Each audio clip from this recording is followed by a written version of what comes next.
Hello and welcome to another 2 Network video. It's a match report. It's Newcastle 1, Liverpool 1. It's a fantastic performance, a great team effort. And myself, Vince from the 2 Network, and my dad, John, got to spend time in the media suite today for the match.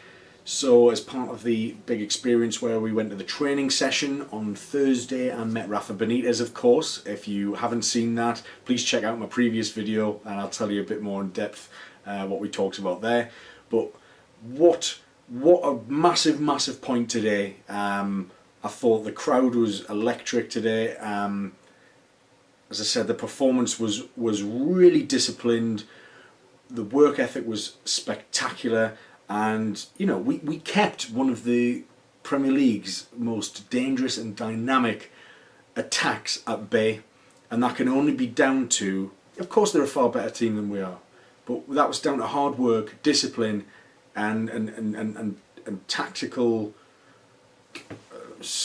prowess, I guess, the superiority of Rafa Benitez's defensive strategies, and to be able to nullify what, you know, a very fast-flowing, attacking club in Liverpool. But we'll get onto the game in a second. We'll start off on the Newcastle lineup. Now, in the last video, I told you that I spotted a couple of things on the training ground which I thought might happen today in terms of team selection. And I spoke to Rafa about it on Thursday, and he didn't tell me anything, but he sort of gave me a little smile like this. Yeah. Didn't want to give anything away, but I didn't want to say anything before this game in case there was a kind of secret that got out or whatever. Not suggesting that anyone meaningful watches my videos at all, but you never know. I didn't even want to take the chance. So those 2 players that I thought might have had a shout today with the starting lineup were Joselu alongside Merino in favour of Hayden, and also Javier Manquillo at left back in favour of Mbemba. So those are the 2 players that I thought would start, and I suspected, and I told Rafa that I think there's something in that, and obviously he didn't want to give anything away, but indeed they were the 2 main changes to the Newcastle lineup. Rafa spoke a lot on Thursday about Mo Salah and the threat that he carries. I mean, Rafa's done his homework on. He does his homework on all the sides, but he certainly did his homework on Liverpool, and, you know, down to the point of he knew which kind of way Mo Salah jinked at any given time. I mean, honestly, the guy's attention to detail is incredibly impressive, and he obviously felt that Javier Manquillo could help nullify him and keep him at bay. And look, Salah got in behind a couple of times. His pace is phenomenal. He's a really excellent player, an exciting player to watch. Not what you want to see when he's on the opposition team, of course. But I thought at the start of the game, Newcastle started very strongly. I think with the omission of Hayden and with essentially 2 playmakers, although I thought Mikel Merino was kind of deployed as the more brutish centre midfielder. He was going to get stuck in a bit more. He used his physicality, I thought, very well in terms of blocking and winning 50-50 battles side by side. I was really impressed with Merino's strength today. But obviously Merino is a lot more attacking than you get with Hayden, and it may be that the way I saw it is that Rafa Benitez knew that Liverpool were going to create chances, were probably going to have the blind share of possession as well. So instead of sitting back and waiting for that to happen, I think he purposely wanted us to take the game to Liverpool, be more attacking, and yes, we're going to have to keep defensive shape and be on the back foot quite a lot and bed in and have banks of 4 to soak up pressure and try and spring on the counter-attack, which is what we kind of look to do, aiming for Joselu a lot. Look, he had flick-ons for Perez to try and chase down as well. But I think taking the game to them it's kind of attacking from the front. It's trying to shock Liverpool, and what I saw certainly in this first 15 minutes, and when we we controlled possession, which was quite unusual for us, and certainly against an excellent side like Liverpool. And we look to try and put them on the back foot and exploit their weaknesses, and their weaknesses have been their defence, and possibly from set plays as well. So I thought, the best form of defence, try and limit the Liverpool chances, but obviously it ended up they had quite a lot of shots, and anyway, the Philippe Coutinho strike, again, this is crazy. We've conceded now 6 goals in the Premier League after today's game, and 3 of those have been scored from outside the box, which, if you look at statistics about how many percentage of goals scored from outside the box and inside the box, scoring goals from outside the box, the probability is so much lower than scoring inside the box, as you would imagine.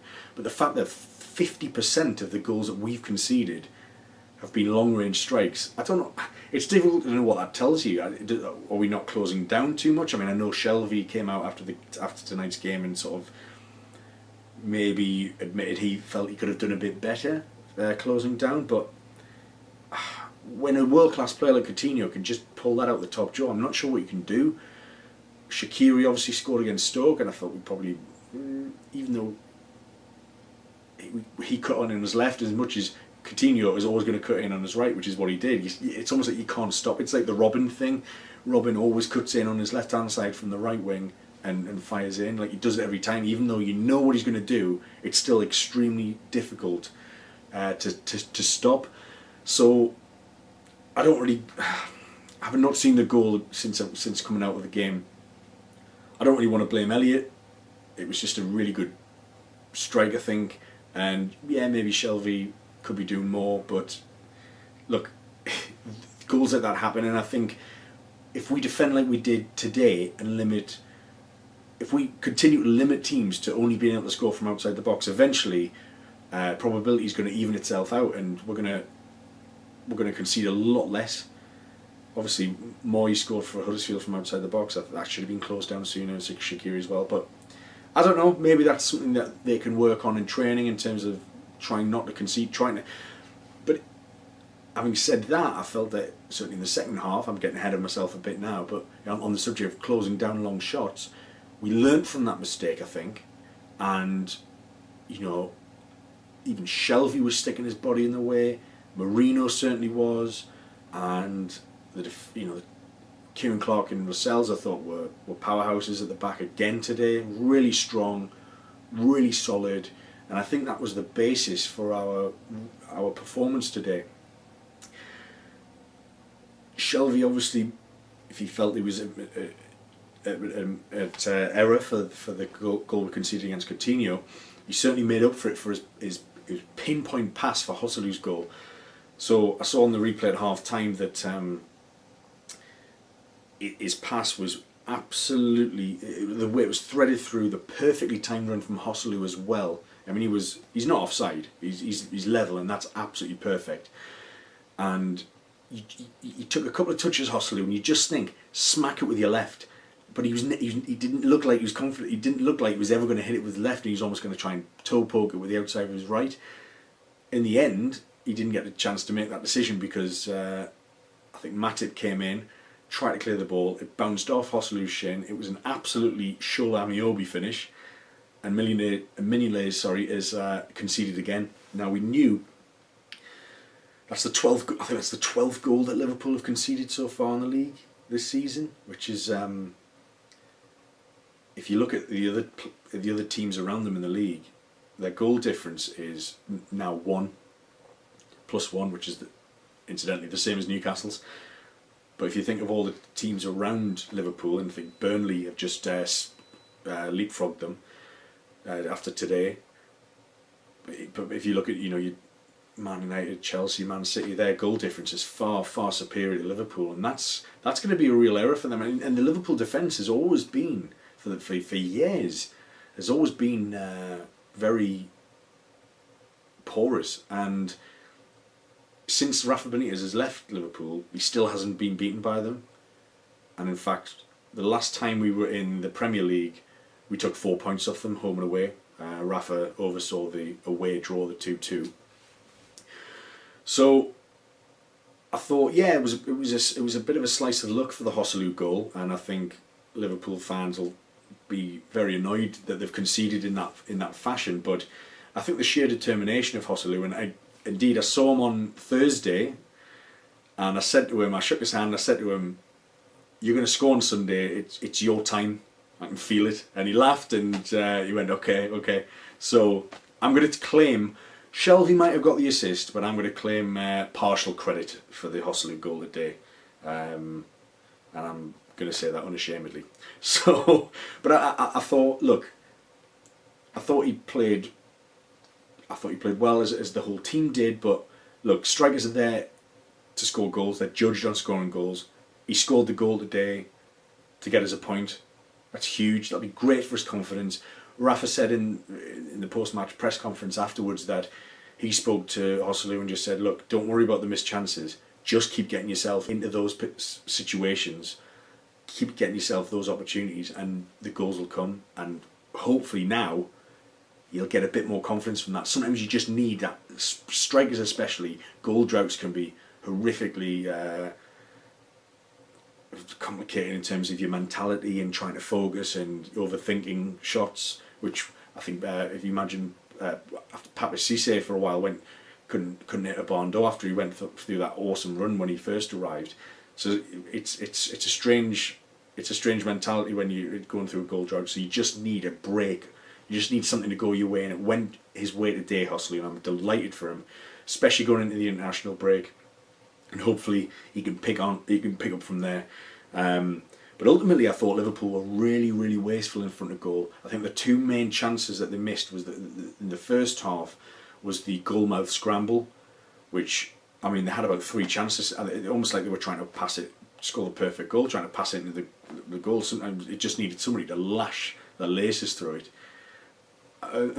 Incredible how they didn't score. I think it was a near post corner, and I think Sturridge, might be wrong, off the inside of the post at the top corner, and we scrambled it away. And again, it's moments like that that just kind of change the game. Had we been 2-0 down after the Coutinho and the scramble, that could be game over.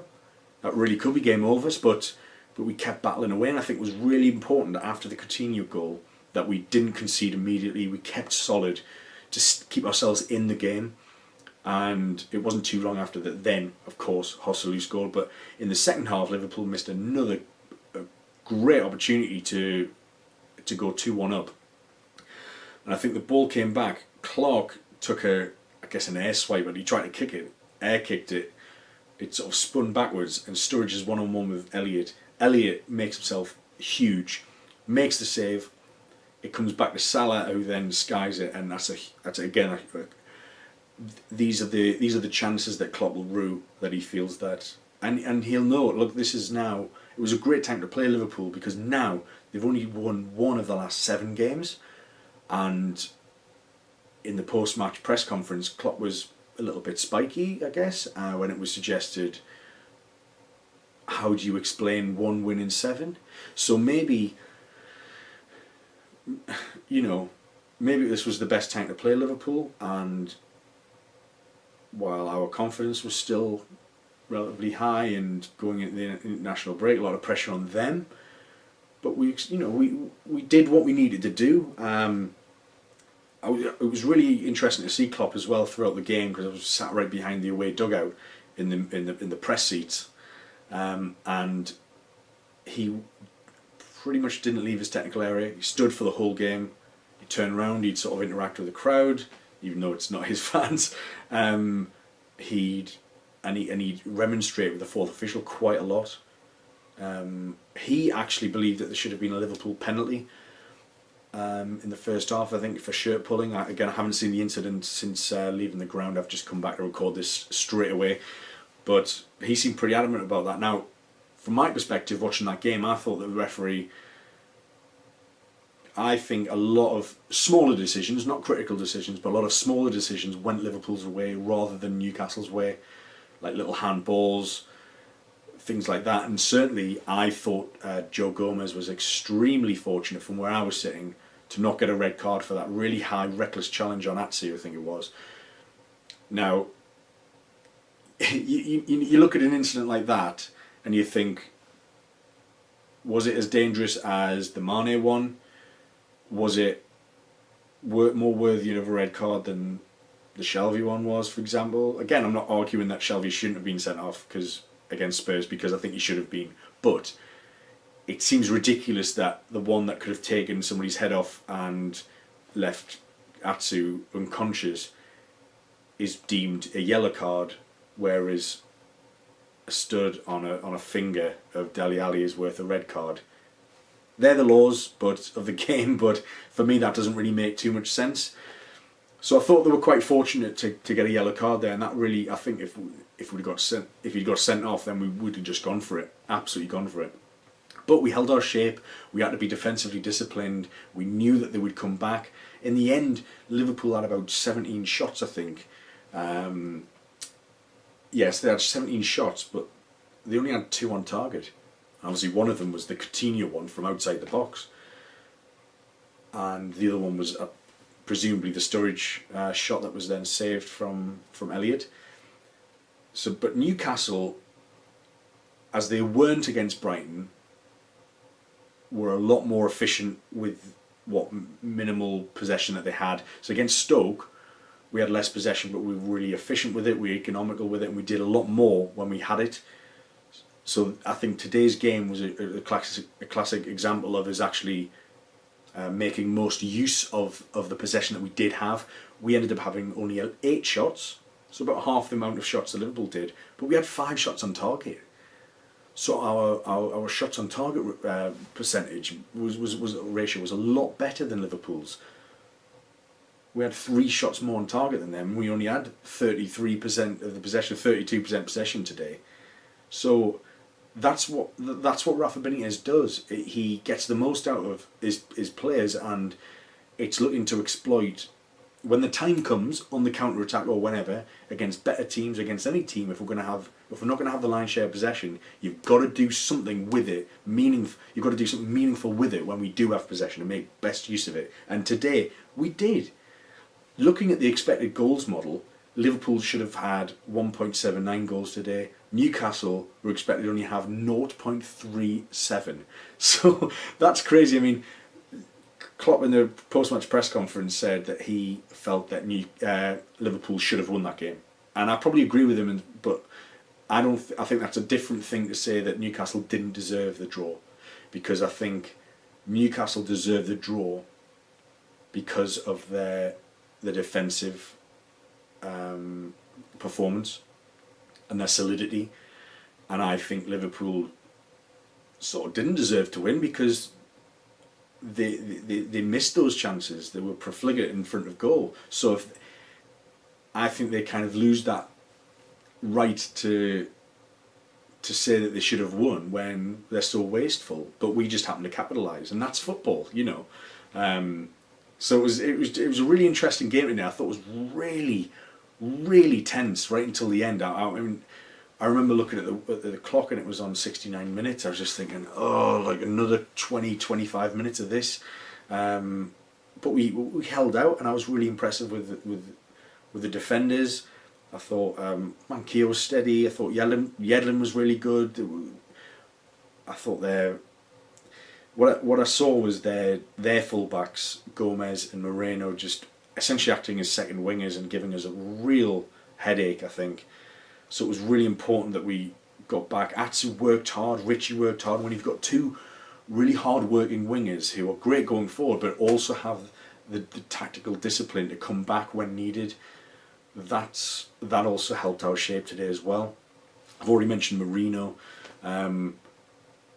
Perez offered some nice touches, but again, you know, I'd like to see more from him in the final third. I know Rafa Benitez would like to see him create more, score more, but again, he showed some good link-ups with Joselu. Joselu got a lot of flick-ons today. I would like to see Perez maybe latch on to a couple more, but just anticipate those a bit more, perhaps. But yeah, I think the fact that Shelvey and Moreno has worked well against such a tough side. I don't think we'll play them together in an away match, but I think when we want to take the game, certainly at home, or an away match against maybe a lesser side or a team that we feel are around the same level as us, I think you'll go for that again, because Shelvey can unlock, and I thought Shelvey got a bit of his swagger back today. I know he's been out the side. He obviously feeling very, very sheepish about his red card against Spurs, and he's rightfully been kept out the side because Marino's performed in his place. But I thought his attitude, certainly when he spoke after the game today, was great. He knows what he needs to work on.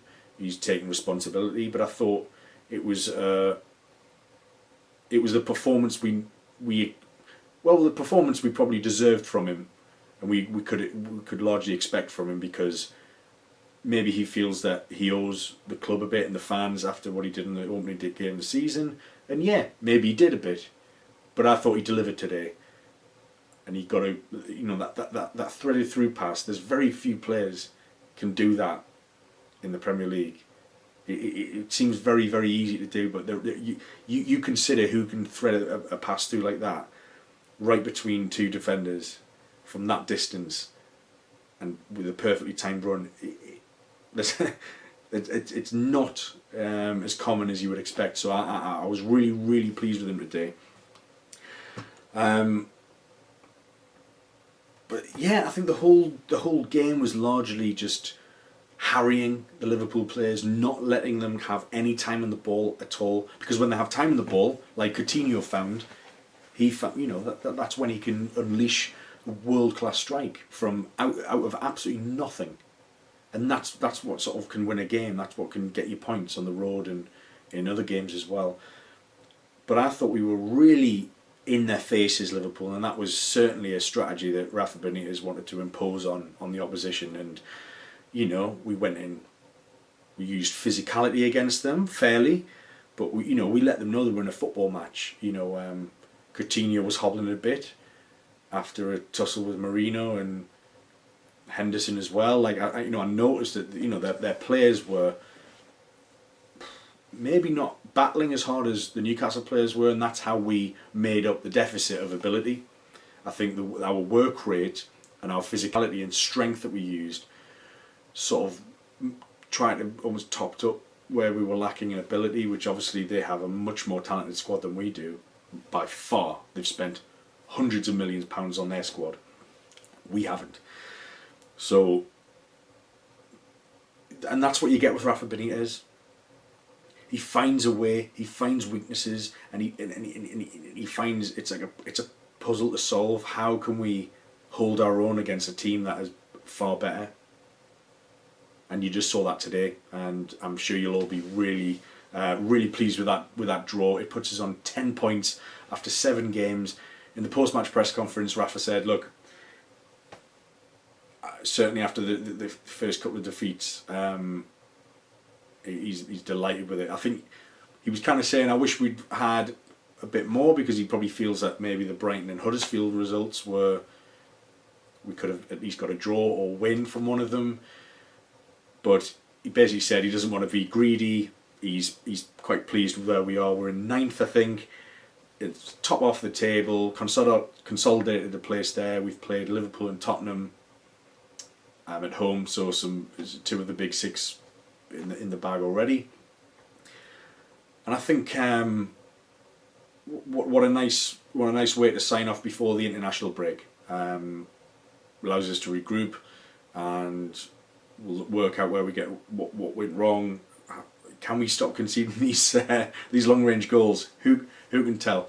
But anyway, before I go, just a little bit about the media suite experience that we had. So obviously, we went to training on Thursday, which I've probably mentioned about 17 times now, and met Rafa for 90 minutes, tactical masterclass. It really was amazing. If you haven't checked out the video, I know I said before, please do check out the previous video. You get to hear about all the stories from the training ground. But we were in the media suite and speaking to a lot of journalists. Some I'd met before. A few had sort of met for the first time. It was a really, really great experience to chat to them, and it was lovely to sort of talk to people that read their work, or you've listened to them on podcasts, or seen them on the TV as well. So that was really good, and there was a lot of like ex-players and stuff as well. So like a few players that we saw were Mark Schwarzer, who I think was working for Australian TV, big interest in Liverpool over there. Keith Gillespie was there, former Newcastle right winger. Dominic Matteo was there, former Liverpool and Scotland player from the 90s. From Sky there was Alan Smith. Jeff Shreves was kicking about as well. Also walked past Martin Tyler, and he's a bit of a hero of mine. So that was quite exciting. Love Martin, absolutely love Martin. And of course Alan Shearer got a nice little picture with my favourite number 9. So that was the icing on the cake as well. So that was brilliant. But we got to sit in the press seats as well, where all the journalists sit. So we were right above Jurgen Klopp's dugout, the Liverpool dugout, and so we got, he was within spitting distance. It was absolutely fantastic. We've got an absolutely great view of the match today, and really, I think sitting right next. I mean, other people who will sit next to the dugouts on the on that stand as well will. It's really interesting to kind of see how vocal those managers are, the differences between them, how often have they got the ear of the fourth official, and Rafa Benitez will take any opportunity when they stop a play. You'll call a play over, and you'll be whispering stuff into their ear, sort of like little tweaks, because you'll spot errors in the game, and you'll want to tweak it here and there, and he'll constantly give an instruction, and it's really fascinating. Klopp's very,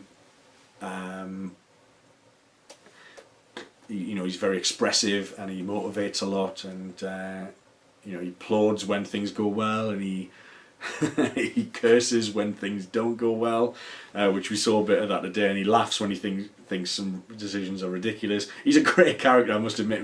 It was a joy to watch him just sort of parade around in his 6-yard box. But I know him and Rafa Benitez have a lot of respect for each other, and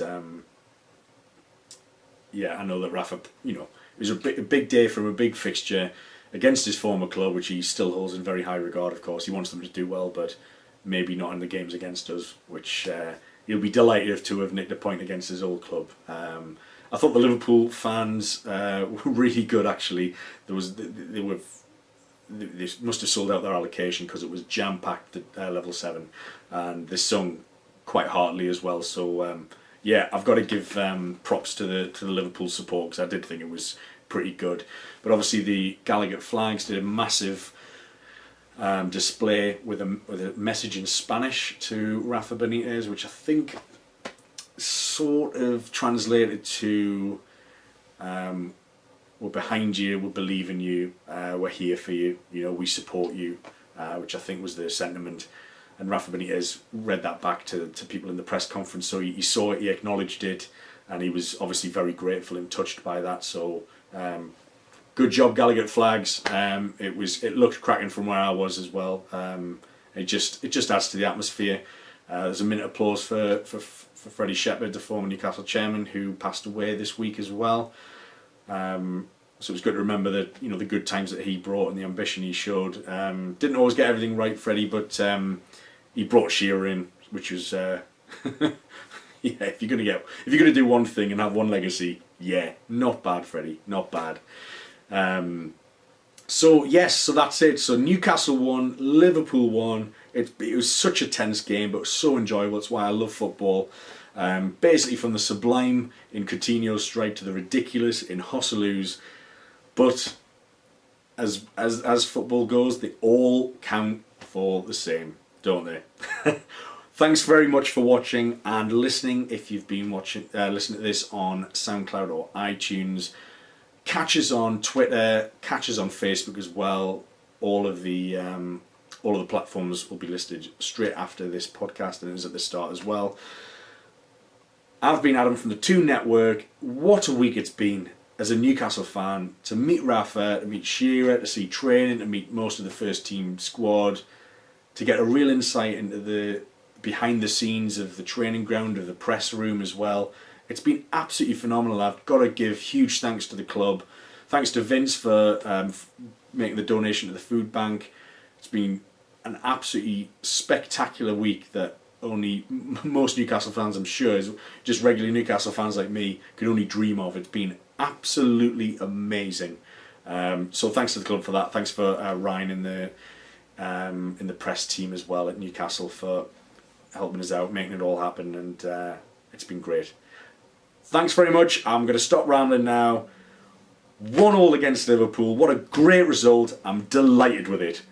Cheers, everybody. Bye-bye.